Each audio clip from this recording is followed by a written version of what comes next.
Unless you're from the Arkansas Delta, you've probably never heard of Mississippi County, Arkansas. But 100 years ago, it produced almost 2% of the entire world's cotton. It was also the single county in the United States that produced the most cotton, and was home to thousands of starving landless farmers and the biggest plantations in the world. And, just as the nation descended into the Great Depression, Mississippi County was home to two trials that made headlines across the country and starkly illustrated the profound injustices of the Jim Crow legal system. I'm Scott Stern, the author of There Is a Deep Brooding in Arkansas, the rape trials that sustained Jim Crow and the people who fought it, from Thurgood Marshall to Maya Angelou. This book tells the story of these two trials. In one, an accusation sent two black men, almost certainly innocent, to death row.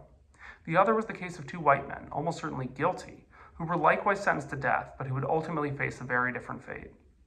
In the book, I try to use these trials as a jumping-off point, to illustrate how the legal system of the Jim Crow era served to uphold the racial, gender, and economic hierarchies of the segregated, unequal South. The precedents that emerged out of the Jim Crow era continue to shape the law today. But the book also argues that as much as these trials were sites of oppression, they were also arenas of fierce resistance. The book tells the stories of a number of these resistors, including the young attorney Thurgood Marshall, who worked on one of the Mississippi County cases, and Maya Angelou, who came of age in Arkansas and whose decision to write about her own sexual assault helped to shape a burgeoning anti-rape movement.